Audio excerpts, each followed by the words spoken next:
Olá, eu sou a Lívia Aguiar, eu sou jornalista, blogueira de viagens e estou trabalhando num livro sobre uma volta ao mundo que eu fiz em 2012. Eu sei, estamos em 2018, já faz 6 anos, ainda estou trabalhando nesse livro, mas esse ano vai sair e espero que vocês que estão assistindo cheguem a ler o livro um dia. Eu conheço hoje, são 28 países, eu fiz meu primeiro mochilão em 2008, então esse ano tem 10 anos que eu viajo dessa forma, foi também a minha primeira viagem sozinha. E é, eu sou apaixonada por cadernos de viagem, trouxe alguns cadernos para mostrar para vocês, inclusive este caderninho que está fazendo 10 anos de idade, que foi o da minha primeira viagem pela Argentina, Bolívia e Peru, saindo do Paraguai, que foi meu primeiro mochilão.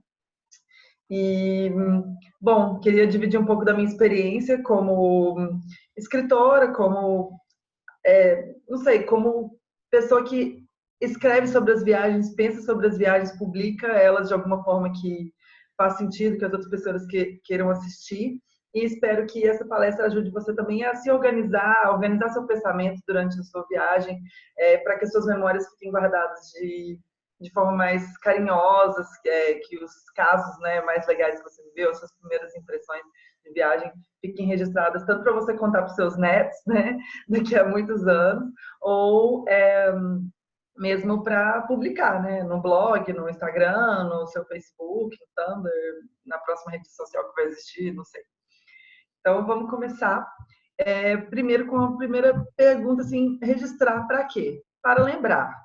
E, assim, na minha opinião, o caderninho de viagens é insubstituível, porque você está com esse pedacinho de papel aqui na mão, esse grupinho de aglomerado de folhas, e você pode escrever, desenhar, colar o que você quiser, guardar coisas dentro, folhas, flores, deixar os outros escreverem.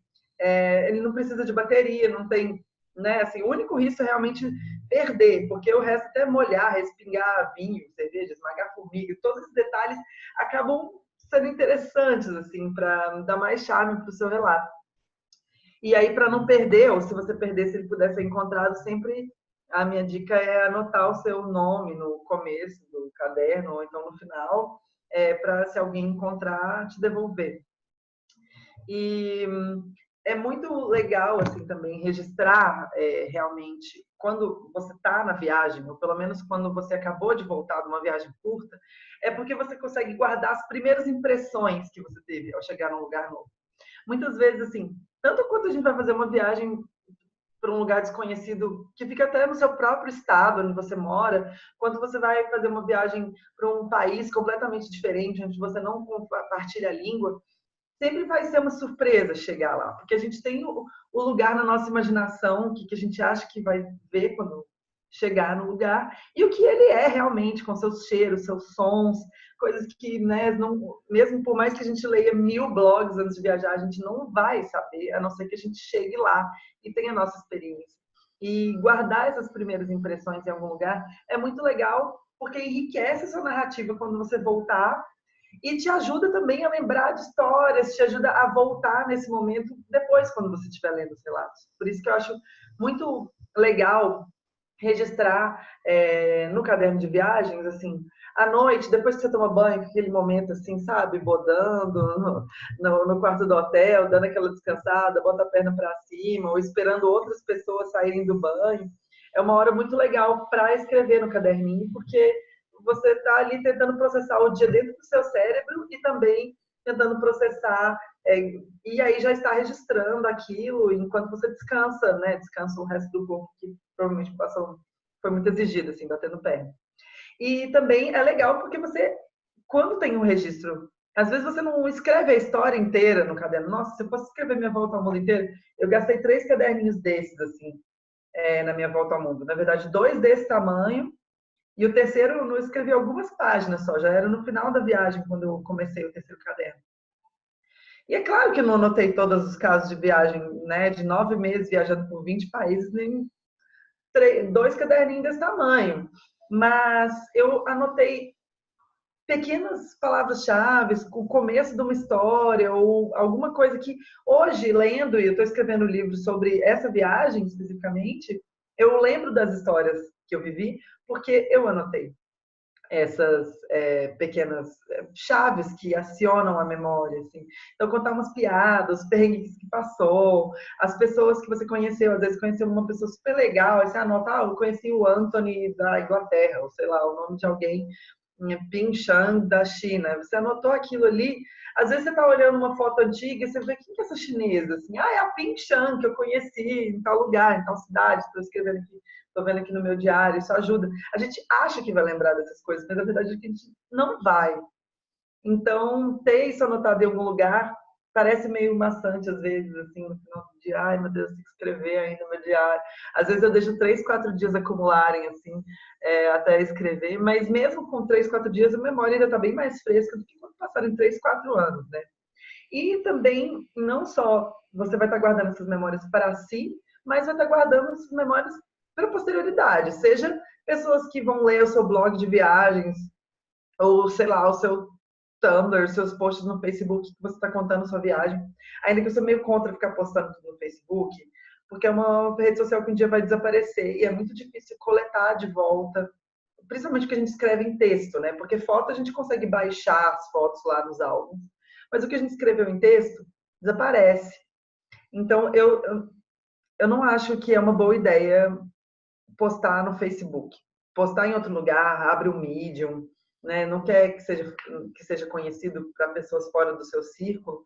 Faz sabe, abre um Mediumzinho, assim, não conecta com nada, e só posta os links lá no Facebook ou na rede social que você quiser. Porque eu acho que, pelo menos um dia que se você quiser pegar esses relatos de volta, vão estar guardados. Mas não só essas pessoas, né, para botar na internet, botar público, mas às vezes você lá, velhinha, contando as histórias da sua vida, ou né, você morre, todo mundo vai morrer, e aí chegam seus parentes e acham seus diários e descobrem um lado seu que eles não conheciam, né, porque também é só a gente conhece a gente mesmo dessa forma. Então, manter esses diários, especialmente durante as viagens, é muito, muito, muito legal para a posterioridade. E eu acho também que, inclusive, quando a gente está viajando, é mais fácil não fazer um overposting de stories no Instagram se a gente faz tudo no final do dia. Porque, por exemplo, estou lá deitada no quarto do hotel, escrevi lá no meu diário algumas frases, alguns highlights do que aconteceu no dia. E aí, então tá, então vou selecionar umas fotos para postar no Stories. Eu já sei tudo que aconteceu no meu dia, ou pelo menos até aquele horário do dia. Então, na hora de selecionar quais vídeos e fotos eu vou botar no Stories, ao invés de estar fazendo isso ao vivo, eu vou selecionar uma quantidade ok de posts, né? Porque quando a pessoa viaja e posta 60 stories, eu vejo todos aqueles tracinhos nossos da tela. Muita gente desiste, assim, é muito raro que uma pessoa consiga assistir tudo, assim, a não ser que você seja a pessoa mais interessante do mundo. Mesmo assim, acho que ninguém vai assistir, sabe? Põe no canal no YouTube. Não deixa lá no Stories, porque não é muito o formato da rede social. Então, vale muito a pena você fazer isso no final do dia, porque aí você também vai gravar com a câmera do seu celular, que vai ser uma qualidade muito melhor do que usar o aplicativo do Instagram para gravar. Eu até às vezes uso aqueles recursos do Instagram, bumerangue, aqueles zooms dramáticos e tal, super zooms. Eu gravo no Stories, salvo e não publico, deixo tudo para publicar no final, porque aí eu tenho uma noção da quantidade de coisas que eu quero. Ai, caiu. Porque eu tenho uma noção da quantidade de coisas que eu quero postar, vejo, né, se não tá too much, e ao mesmo tempo eu tô digerindo a viagem também. Inclusive dá para postar os stories antes de escrever no diário, porque aí depois você tá com a memória super mais fresca, assim, e vai funcionar muito melhor. E fora isso, assim, como mulher, eu acredito que a gente, eu sei que tem homens também assistindo, mas eu acredito que as mulheres, a gente tem um poder muito grande ao postar os nossos relatos de viagem, ao mostrar para o mundo que a gente está do lado de fora, viajando sozinha ou em grupo, não está morrendo, né, no meio da estrada, é muito bom porque inspira outras mulheres a fazerem o mesmo, sabe? Assim, o corpo da mulher, e aí, né, quanto mais escalas de opressão existirem, né, assim, o corpo do negro, quantas pessoas negras viajam, que a gente vê em relatos, blogs de viagem. Então, quando eu acho um blog de viagem de uma pessoa negra, eu falo, nossa, que demais, quero ler tudo. Quero saber as impressões, porque vão ser diferentes das minhas como mulher latino-americana, né? Porque do lado de fora do Brasil não sou branca, sou latino-americana. Mas, então, a mulher negra, e aí a mulher negra trans, né? Assim, são as pessoas mais invisibilizadas para a sociedade. Quanto mais relatos a gente tem dessas pessoas, dessas mulheres, mais legal é, mais rico e mais outras pessoas se inspiram através de nós a fazerem o mesmo, assim.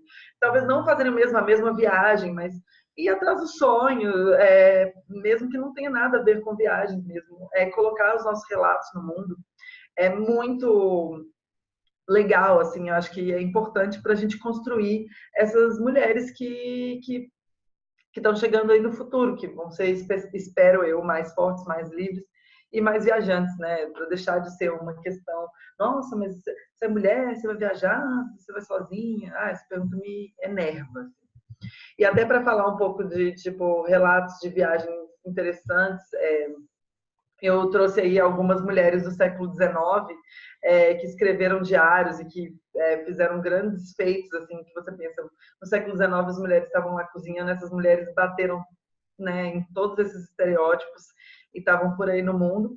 Uma delas é brasileira, Anísia Floresta. Nísia, ela chamava Dionísia Gonçalves Pinto. Ela mudou o nome para Anísia Floresta. Ela escreveu o primeiro livro feminista dela, inclusive, ela é a primeira feminista do Brasil, em 1832, ela tinha 22 anos. E em 1849, ela vai para a Europa e fica por lá durante 28 anos, ela, inclusive faleceu no exterior. E ela tem 2 livros de viagem publicados, que são o quê? Coleções de cartas e diários de viagem dela durante o tempo que ela morou lá e que foram compilados. Ela mesma racionalizou todo aquele material que ela tinha, que quando ela escreveu ela não imaginou que ela ia colocar em um livro, mas ao mesmo tempo o século XIX é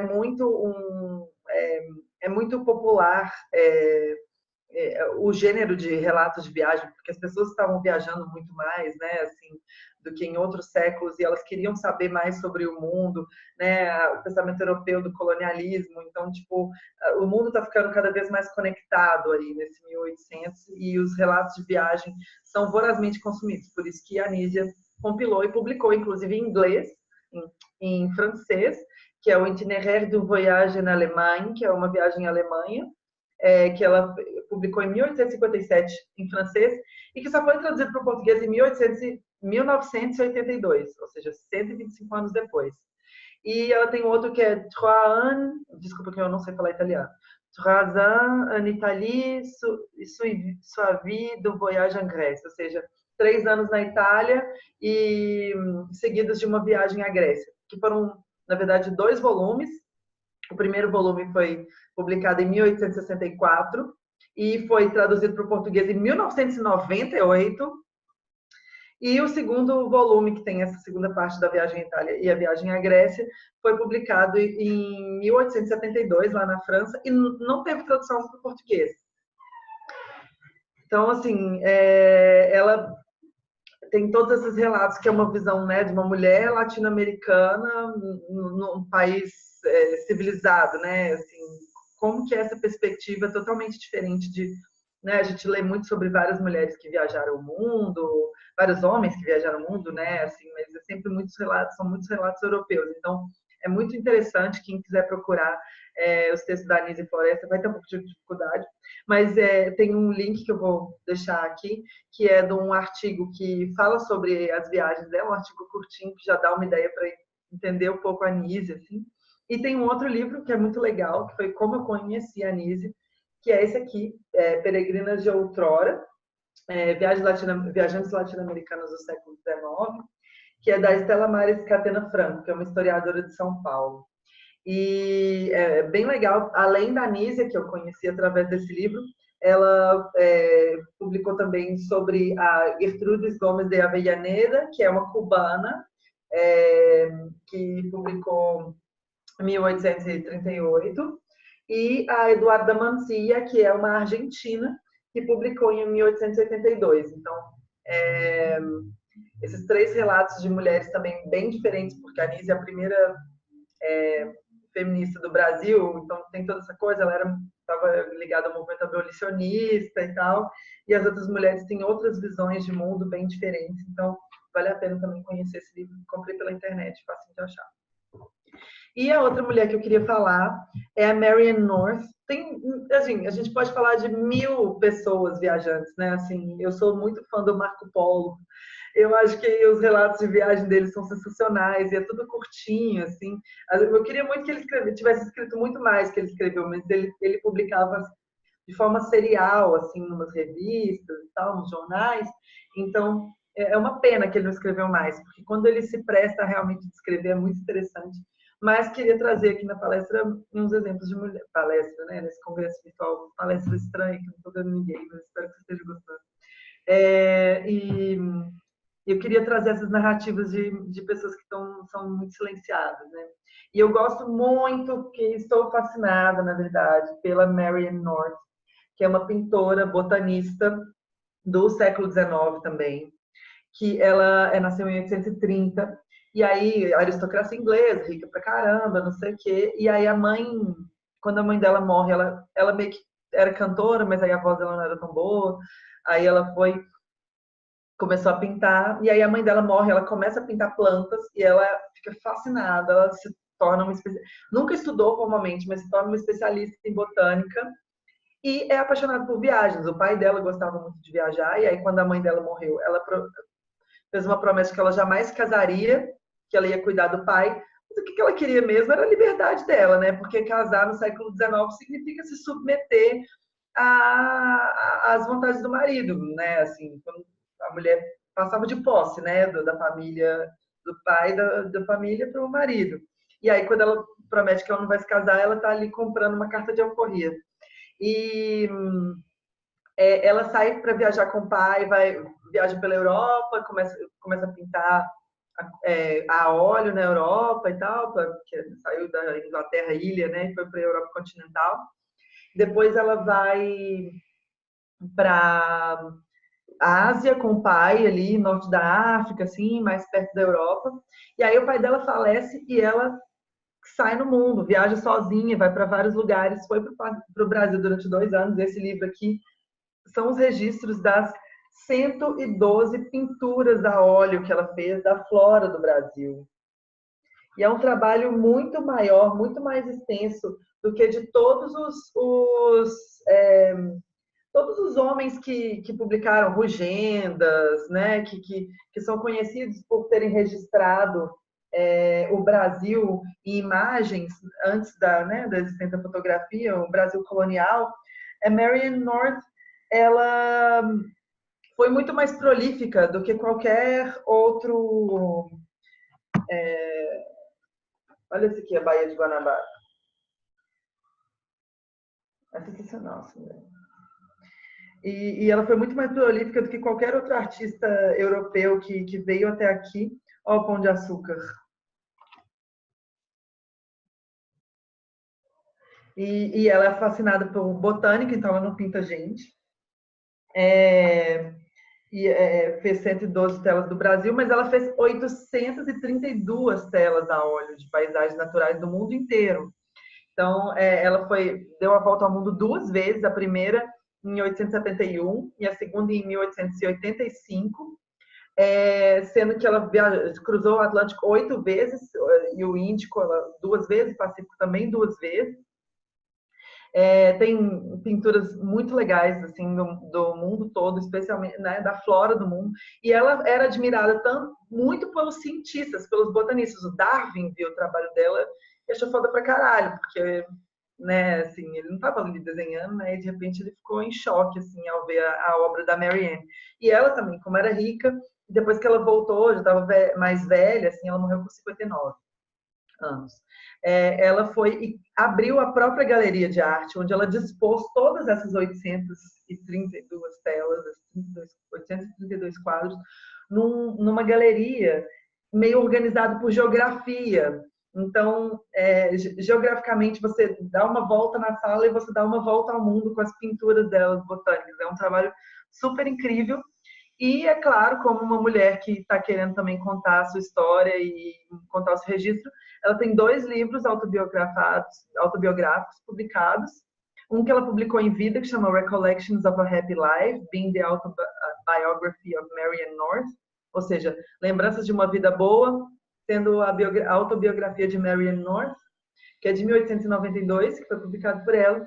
E aí a irmã dela, depois que ela falece, junta os diários de viagem dela, coisas que ela tinha deixado para trás do primeiro livro, e faz o outro livro, que é Some Further Recollection of a Happy Life, tipo, mais algumas lembranças de uma vida feliz. E trechos dos diários, trechos selecionados dos diários de Marianne North.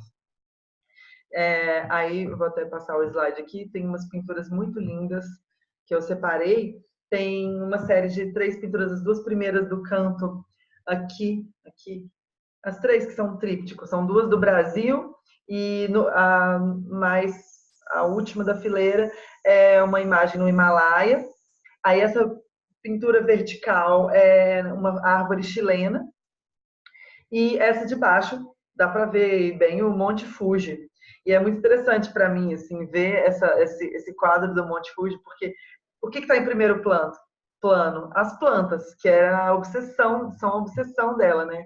Depois é que ela, né, assim, tá bom, Monte Fuji está ali também. O que eu acho que é interessante no sentido de que tudo que a gente tem de relatos de, assim, não relatos de viagem, mas assim, tudo que a gente tem hoje como, essa é uma atração turística, eu tenho que ir, eu sou obrigada a ir, porque senão, sei lá, eu não vou sentir que eu viajei para esse lugar.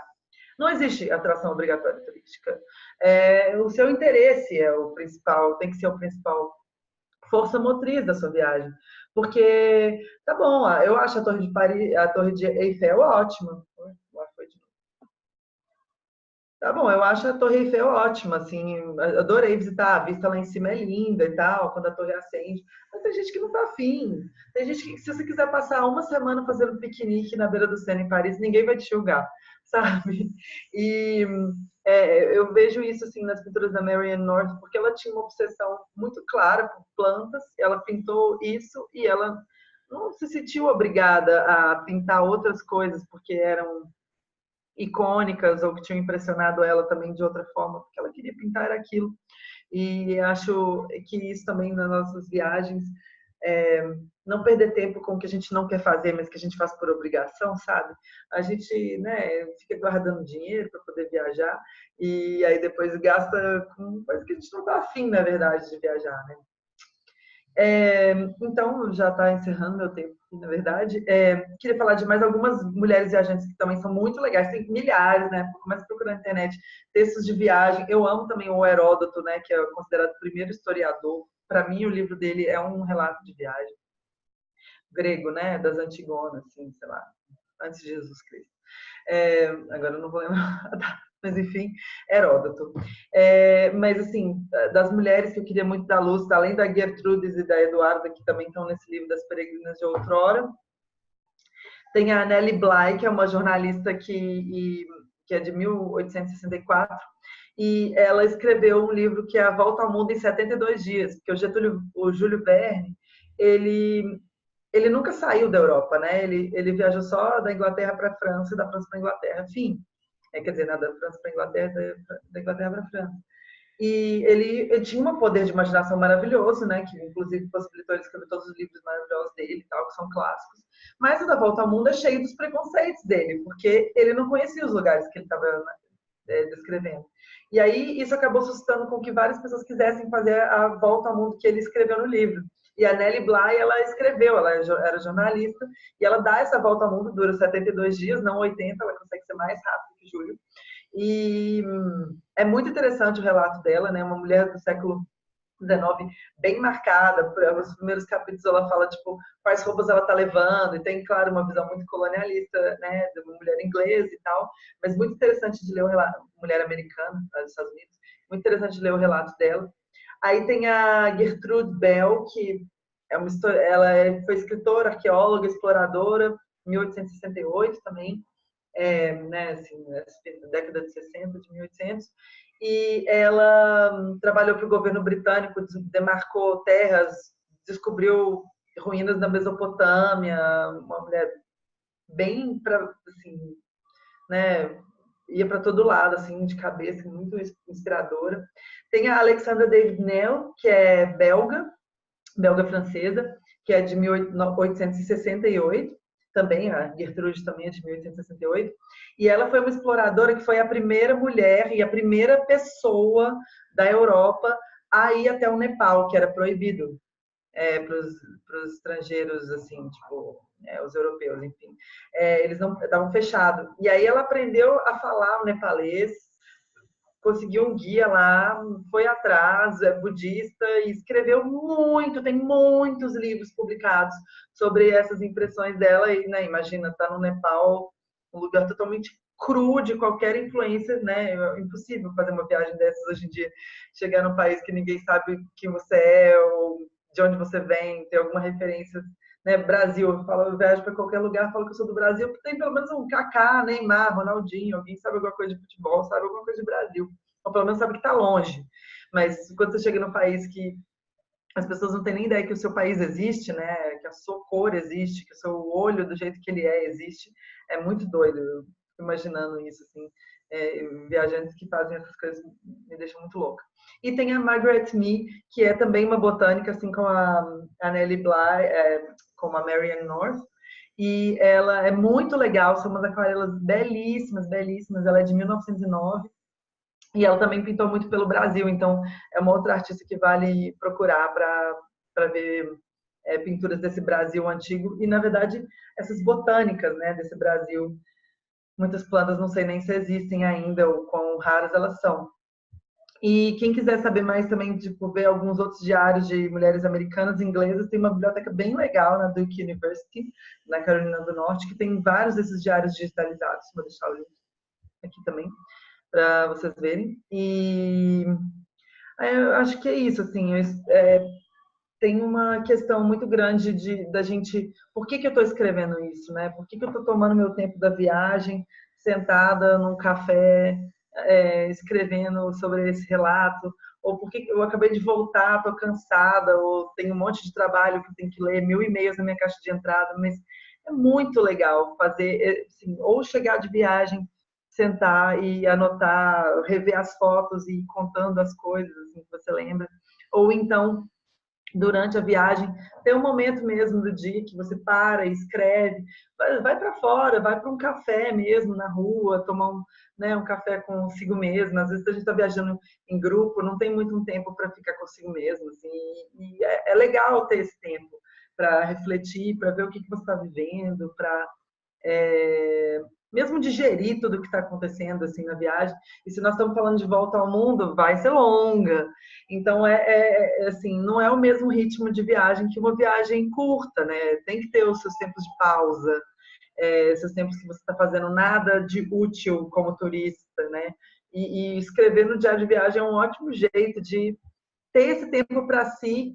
Ele continua sendo útil, mas ele ao mesmo tempo para mim muito prazeroso, mas não só isso, ele vai ser muito prazeroso não só na hora de fazer, mas depois, quando você chegar em casa e ter todos esses relatos na sua mão e poder mostrar, né, para os seus parentes, para os seus amigos, para o mundo, né, para as pessoas que te seguem, sei lá.